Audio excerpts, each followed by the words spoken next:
Much of my practice is anchored to art history. During the early research stage of a project, I often find contextual or visual ties to an artist or movement, which then becomes the primary informative of the outcome. This process often includes adopting the techniques, materials, or ethos of the informing artistic movement and applying them within a contemporary context. The operation of two themes within my 6.3 module due to an ISTD commitment on top of my self-initiated meant that this process manifested itself in two outcomes: flowers of Impressionism and the letter forms of automatism, drawing from two opposing moments in art history and diverging significantly in opposite directions, both visually and contextually. Consequently, I have ended the module with two projects that not only capture a dialogue between two moments in art history, but also capture a dialogue between two aspects within my practice. My research into depictions of gardens for the ISTD brief and just florons led me to the Impressionists' unique relationship with horticulture. The innovations in plant transportation and seed breeding by Victorian explorers fueled the great horticultural movement of the 1800s, in which public and private garden spaces were popularised. These burgeoning spaces became fertile ground for the leisurely pursuits of polite society, as well as subjects for artists to observe and depict the subtle tensions rising beneath this veil, where the line between the domesticated and the wild became more difficult to draw. These artists included Claude Monet, Berthe Morisot, and Charles Sand, who became subjects within the content of the publication. The evocative, suggestive nature of the gardens of Impressionism, in which order and chaos are held in subtle and suggestive balance, became the fundamental concept of my typographic experimentation. This subtle tension was lost in my initial approach, in which I experimented with collaging elements of type to create florons, hand-drew floral illustrations, and used paint to recreate the Impressionist impasto. I came back to earlier typographic research where I felt this tension was more figurative. In the typographic works of designer Giulia Zanzarella, organic forms emerge out of geometric structures.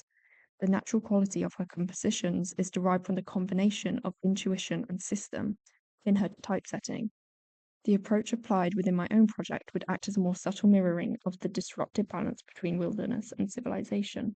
I established a similar system in which I used columns to regiment spacing and instinct to dictate when text escapes this system, making interventions to the body copy that would act like weeds within a garden.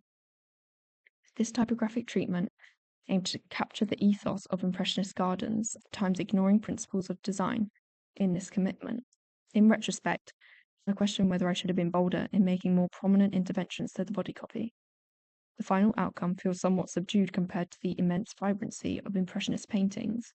Despite this, I am satisfied that my typesetting captures the inherent tension between order and chaos within Victorian gardens. This success is indebted to my admiration and continual referencing of a practice for everyday life, whose nuanced design choices and subtle typography effortlessly embody the values and essence of the artist or the movement they are exploring. An unfortunate printing error resulted in a spacing irregularity with one of my fonts, a problem that remained uncorrected due to economic and time constraints. This presented an unintended, albeit ironic, metaphor for the inherent lack of control a garden has over the nature within it. The Flowers of Impressionism recontextualizes the Impressionist commentary of garden spaces into a contemporary typographic work. David Quayola similarly uses Impressionist paintings as a vehicle to recontextualize historical aesthetics in creating new technological interpretations of landscapes. Quayola identifies this as a long-lasting tradition of observing nature as an artistic vehicle to create new aesthetics. And while my project quietly mimics aesthetics already established by designers who influence me, it has a small role to play in upholding this tradition. Opposing the Impressionist sensibility and subtleties of the Flowers of Impressionism, my second project encapsulates the surrealist rejection of reason and logic through a far more experimental and subjective typographic treatment. After a year of exploring the intersection of automatism and type across both Level 5 and 6 projects, I had accumulated a diverse archive of research, encompassing the gestural explorations of Cy Twombly, spiritual inquiries of Hilma af Klint, and the healing geometry of Emma Kunz. Despite their diversity, the presence of automatism in the practices of the artists I had researched tied them indisputably back to surrealism. It was the father of the movement, André Breton, who established automatism as virtually a synonym for surrealism in the Surrealist Manifesto. I felt that this period within my practice was reaching a point that required reflection and consolidation. to clearly outline the core interest of automatism in my practice and the profound influence of surrealism on my process. When distilling these multi-layered influences into a coherent and accessible outcome, Breton's manifesto became a framework that could encompass aspects of gesture, spirituality, the subconscious, and a rejection of conventional order that made up my research. This inspired my decision to create a manifesto-style publication, directly informed by Breton's and at times even incorporating his precise language, where his words resonated with a clarity and power that surpassed my own. During my year-long exploration into typographic automatism, I developed 3 distinct systems, each employing a specific automatic process within a typographic context. These were asemic writing, where the physical act of writing is completed without semantic association, and topic graphomania, in which the points of letters are connected by random lines, and geometric automatism, where a shape associated with a letter is mirrored and layered. I revised the 3 systems I had previously established to create new material for my publication. This allowed me to unite the systems visually and materially in a single realm. I first approached this digitally, using Illustrator to create my letter forms. However, the physical and gestural nature of the processes was lost. When revisiting my initial sketches, I noticed this problem was not apparent. The honesty of a humble ballpoint pen and paper seemed to capture automatism's principles of accessible creativity that can be adapted for anyone and by any medium. I questioned how the casual nature of the ballpoint pen would translate in an artistic setting. Robert Lansdale's large-scale geometric patterns are similarly created using ballpoint pen. His devotion to the medium results in holographic drawings that utilize the inconsistencies of ballpoint drawing to create algorithmic-seeming works with a human presence. Lansdale creates these algorithmic works without a computer. Instead, he runs the algorithm in his head. Following clear, predetermined rules, much like the instructional drawings of Soloit, both artists interact with automatism by following rules rather than making conscious decisions. This instructional interpretation of automatism influenced a second layer within my publication, which would include instructions on how to complete the 3 automatic letter systems as a practical guide to typographic automatism alongside the manifesto text. I restricted the design to the visual associations of the ballpoint pen, which included using the colors and textures associated with the medium.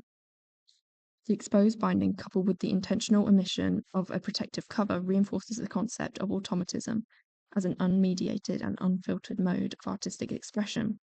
Similarly to my ISTD project, I established a system which would divide the publication into manifesto text and directional text, allowing viewers to navigate clearly between the two, as well as physically separating the publication using different size signatures, allowing readers to distinguish the 3 systems discussed.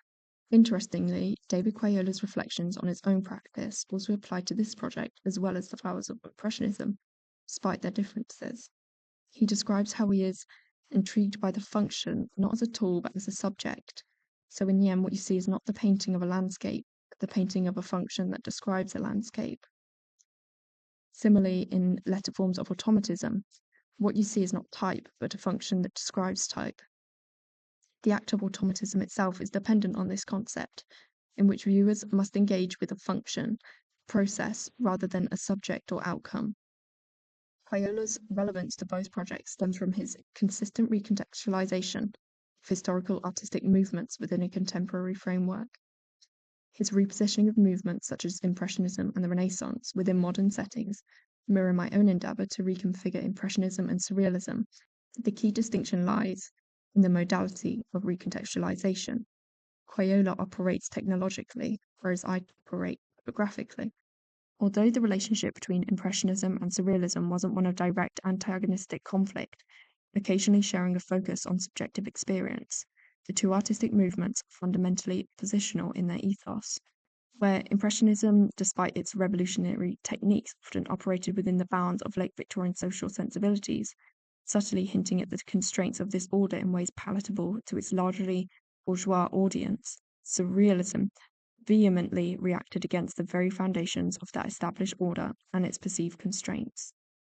Surrealism, born from the disillusionment of post-war Europe and fueled by Freudian psychoanalysis, aggressively sought to dismantle societal norms, rational thought, and the constraints of polite society, that Impressionism, in its own way, had only gently nudged. Hence, the subtle transgressions in typesetting and language suited the conservative nature of the Impressionists, while in contrast, the deconstruction and complete omission of language and meaning suited the transgressive nature of the Surrealists. My choice to explore these contrasting moments in art history with their conflicting principles and approaches reveals a conflict within my wider design practice, the tension between a design sensibility and an artistic rejection of it. This aligns with the observation that creative people tend to operate either simultaneously or dynamically at extremes along continuums, where the extremes are considered at odds with one another. This conflict isn't unique to me. Practitioners such as Sam Winston and Joe Hamill demonstrate signs of this dynamic, applying typographic discipline within abstract concepts. Unlike them, however, I'm still finding ways to fully unite these two seemingly opposing forces so that they act in unison. Their approach isn't about finding a compromise in the middle ground. Instead, they have discovered a middle way, not by operating at a midpoint along a continuum, but by operating at and blending two more extreme positions. By embracing both the structured rigor of design and the liberated abstraction of artistic rejection, Hamill and Winston create a synthesis where these seemingly conflicting concepts inform and enrich one another, a synthesis I hope to achieve as my practice develops.